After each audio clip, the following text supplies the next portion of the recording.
സംഘർഷം പശ്ചിമേഷ്യയിലാണെങ്കിലും അത് ലോകരാജ്യങ്ങളെ മുഴുവൻ പല വിധത്തിൽ പ്രതിസന്ധിയിലാക്കുന്നുണ്ട്.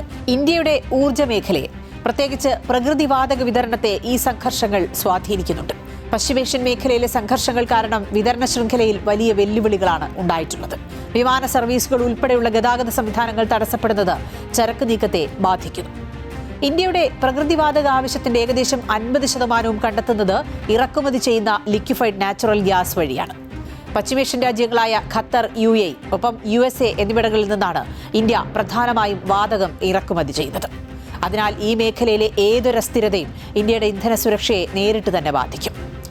സംഘർഷ സാഹചര്യങ്ങൾ അന്താരാഷ്ട്ര വിപണിയിലെ വാതക വില ഉയരാൻ കാരണമാകുന്നുണ്ട്.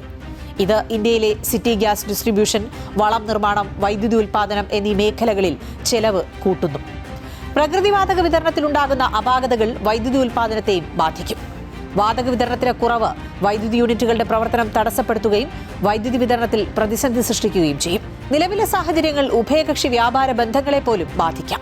ഇന്ത്യയുടെ ഊർജ്ജ ആവശ്യങ്ങൾക്കായി പ്രകൃതിവാതകത്തിന്റെ ഉപയോഗം വൻതോതിൽ വർദ്ധിപ്പിക്കാനാണ് രാജ്യം ലക്ഷ്യമിടുന്നത്.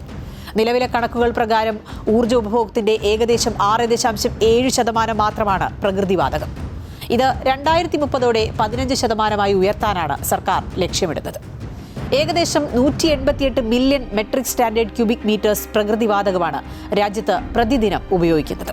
പ്രതിവർഷം ഏകദേശം 65 മുതൽ 70 ബില്യൺ ക്യൂബിക് മീറ്റർ വരെ വരും. ഇത് ആഭ്യന്തര ഉൽപ്പാദനം 97.5 million metric standard cubic metres മാത്രമാണ്. പശ്ചിമേഷ്യൻ പ്രതിസന്ധി കാരണം ഏകദേശം 47.4 മില്യൺ മെട്രിക് സ്റ്റാൻഡേർഡ് ക്യൂബിക് മീറ്റേഴ്സായി ഇത് കുറഞ്ഞിട്ടുണ്ട്. 2030 പ്രതിദിന ഉപഭോഗം 297 മുതൽ 365 million metric standard cubic metres വരെ ഉയരും എന്നാണ് കണക്കാക്കപ്പെടുന്നത്. അതായത് അടുത്ത കുറച്ച് വർഷങ്ങൾക്കുള്ളിൽ ഉപഭോഗത്തിന്റെ 60% വരെ വർധനവുണ്ടാകും. പാചകവാതകം, വാഹനങ്ങൾക്കുള്ള ഇന്ധനം തുടങ്ങി ഫെർട്ടിലൈസർ, പരിസ്ഥിതി സൗഹൃദമായ വൈദ്യുതി നിലയങ്ങൾക്കും റിഫൈനറികൾ, സ്റ്റീൽ പ്ലാന്റുകൾ എന്നിവയുടെ പ്രവർത്തനം എന്നിവയ്ക്കുമെല്ലാം പ്രകൃതിവാതകം ഒഴിച്ചുകൂടാനാവാത്ത ഒന്നാവുകയാണ്. ഏകദേശം 30% പ്രകൃതിവാതക ഉപഭോഗം രാസവള നിർമ്മാണ മേഖലയിലാണ്. ഇന്ത്യ ഒരു ഗ്യാസ് ബേസ്ഡ് ഇക്കോണമി എന്ന ലക്ഷ്യത്തിലേക്ക് മുന്നേറുമ്പോൾ വരും വർഷങ്ങളിൽ പ്രകൃതിവാതകത്തിന്റെ ആവശ്യം ഇരട്ടിയിലധികം വർദ്ധിക്കും. ആവശ്യമുള്ളതിന്റെ 60% LPG ഇറക്കുമതി ചെയ്തത്. ഇറക്കുമതിയുടെ 90% ഹോർമൂസ് കടലിടുക്ക് വഴി എന്നുള്ളതുകൊണ്ട് തന്നെ അതും വലിയ പ്രതിസന്ധിയാണ്. 25% ആഭ്യന്തര ഉൽപ്പാദനം വർദ്ധിപ്പിച്ചാണ് മുന്നോട്ടു പോകുന്നത്.